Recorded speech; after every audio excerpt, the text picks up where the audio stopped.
Death by Mint here.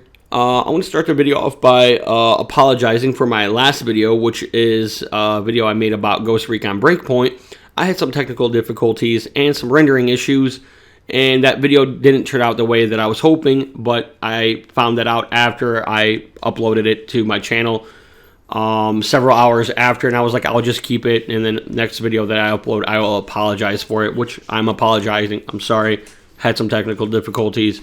Anywho, now the point of the video, the main topic at hand, is Call of Duty Modern Warfare.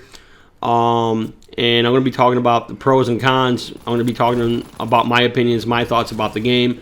And it's going to be based on the sources or information that has been provided to the public by, the developer, and in general, some of the other influencers, YouTubers, and so on and so forth. Just information that we already know. I'm not going to be really covering leaks really at all. I don't feel like covering leaks. I like to cover what we know for sure or what is already confirmed. So basically, I'm going to start with the negative and then transition to talk about all the positive things. So there's really only three things that are of a concern. Really, only one that truly concerns me, and the main one that does concern me is crossplay. And I know that some people might be like, well, that's a great thing. We have crossplay now. We can play crossplay. We can play with other people on consoles and PC. Well, I don't have an issue with playing with other players on other consoles or on the PC. My only issue is that there's always going to be that one asshole that will find ways to exploit things, minus the fact that there might be some issues, technical issues, or lag trying to play with people on other consoles. We will find out once the game releases, and we're able to do so, and somebody will eventually cover that, or, from personal experience, obviously. But the thing that really concerns me about the aspect of crossplay is the fact that, and I think it was Drifter, definitely check his channel out. I think he's the one that said if you play with somebody that is using a keyboard and mouse, you are going to automatically play with other players that are using keyboard and mouse. It will never be controller and keyboard and mouse. It will be keyboard and mouse with keyboard and mouse, and controller with controller. So now somebody might find ways to exploit that, and that's what worries me. The other two things is some people didn't like the size of the maps around 20v20 and 10v10, primarily 20v20, and then I heard that they're going to try to increase numbers and make potentially bigger maps, and I've heard 64 players. I even heard 100 players, and I'm like, that's cool, but see, some of those are, I don't know, like, I don't think they're confirmed things. I know that there's a 20v20, I know there's a 10v10, a 6v10, and 2v10, or whatever, or 2v2, I should say. Correct me if I'm wrong on any of these. But some people were complaining that the size of the map, with 20v20, the maps are too big, it's too slow. I like a game that's more methodical and tactical, so I have no issue with that, especially because I've always enjoyed Battlefield, and Battlefield has the concept of much greater, bigger maps. And there's always conflicts going on in different areas, and that's kind of cool because you can transition from different areas for different types of conflicts. You can have longer range, mid-range, or short-range conflicts in different areas based on where you go in Battlefield, at least from my experience, or personal experience. So it might be very similar with the 20v20. So I'm okay with that. I feel like the only way for them to really adjust on that is increase the amount of players on each side, which would make you having a higher probability to run into a player much quicker on that size of a map. So I think that that's one way that they can really fix it without breaking the game. And that leads me to talk about the next thing, which is the mini-map. A lot of people have complained about the mini-map. I feel like since me, as a hardcore player, I really don't have a personal issue with that. I mean, it is something that I do occasionally use if needed, or if it's up, I use it. But I can live without the mini-map. And I know that some people might be kind of like, you're a dick for saying that, you blah, blah, blah, you play hardcore, you're not a core player, majority of the people play core. Yeah, I know, but it's like, it's tough love, man.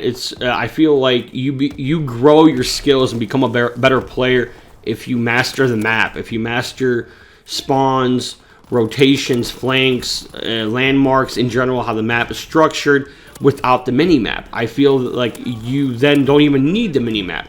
Now, regarding the mini-map, I feel like it would be a good idea for them to I don't know, maybe give you an option to turn it on or off, and if you turn it off, they would grant you more XP while you play the game. I think that would give people the incentive to play the game without the mini-map, and then they win and accomplish what they wanted to do by not having the mini-map in general in that case. And that would be good, but then obviously the players that really truly rely on using the mini-map would then, can turn it on and use it and just play the game, whatever. And it wouldn't be an issue.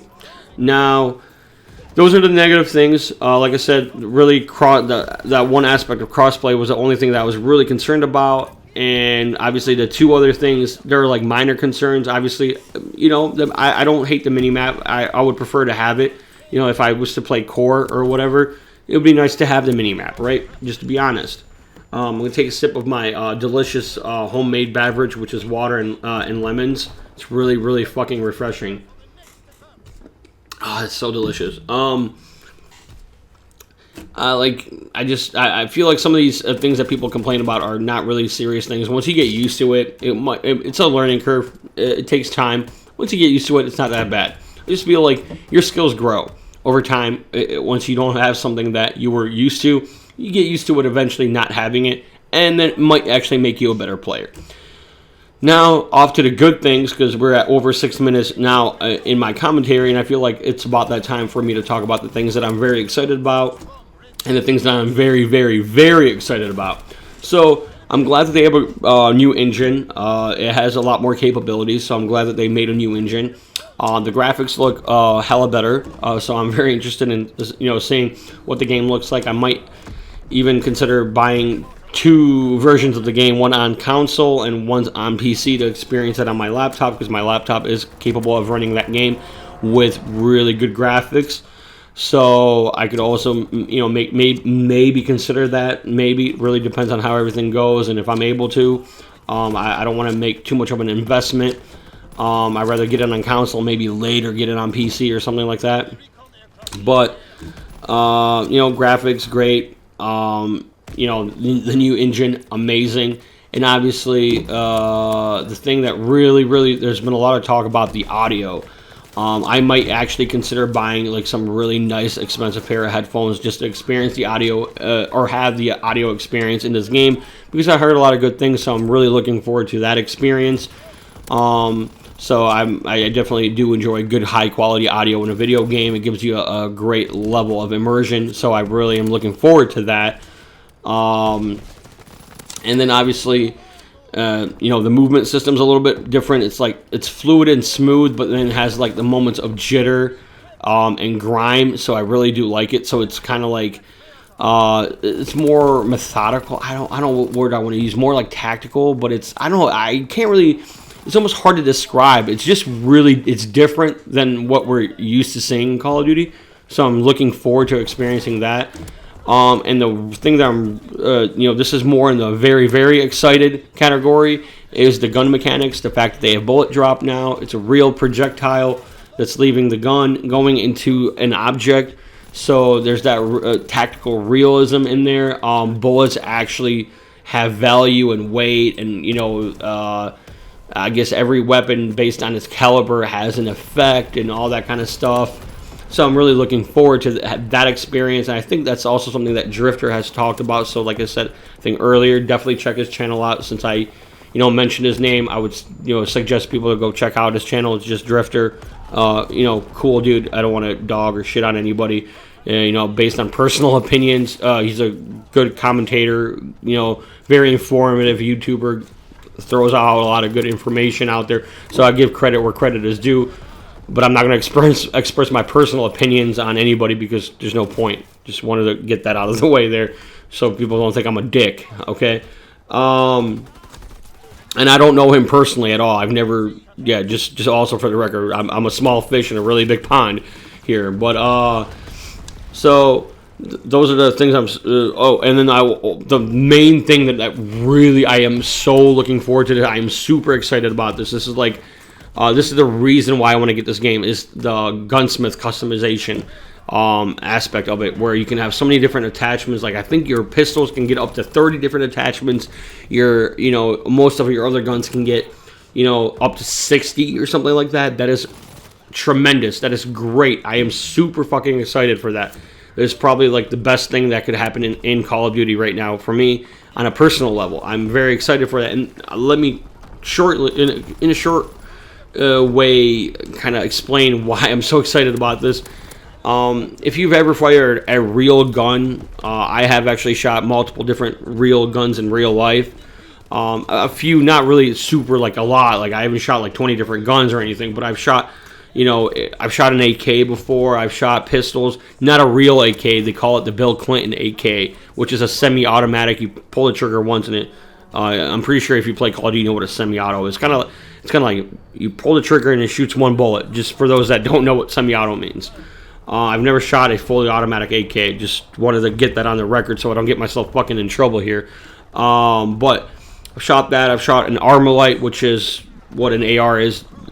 AR stands for Armalite. That's the company that makes that particular style of gun.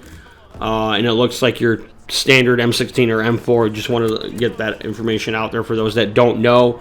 And I've shot I think one or two different types of handguns, and I've shot actual shotguns. Shot a break barrel and a regular pump action shotgun, which was really a lot of fun. So I know a little bit about guns, but I can't say that I'm an expert by all means, but I know that certain things more attachments and more things that you put on your gun makes more weight on your weapon and can affect how you maneuver with that weapon. So as an example, I guess in Call of Duty in the game, if you put like a longer barrel, that will affect your ability for your ability to move your or sway your weapon, or just your capacity to move, or how quick you move, or whatever. Your mobility is the word I was looking for. But it might give you more range and accuracy. So you're trading certain things. Like there could be potential for great things or really negative things. But anyway, that's as of right now. That's all I wanted to cover. If there's any other things that I will want to potentially, once more information comes out, I will cover more. As of right now, that's all I wanted to cover. I'm really excited for this game. Definitely going to pre-order it. Definitely going to be playing this game, and definitely going to be covering this game. Anyway, that's all I got to say. Death by Mitten. And I don't know what else to say. Just, if you want to get yourself a nice fresh beverage, I think I already said this once. Take some lemons, cut them up, squeeze some in some water, put it in a bottle, put the lemons in the bottle, shake it up, and drink it. It is the most fucking refreshing thing you'll ever drink, and it will make you feel amazing. And if you have a dry throat like I do for whatever reason right now, that really fucking helps with it. But anyway, I am approaching 13 minutes, and that's all I want to spend on this commentary. Have a wonderful day. If you like the video, definitely hit that like button, leave me a comment, and if you want to subscribe, definitely subscribe. Death by Mitten out. Yeah, the video is over. Yeah.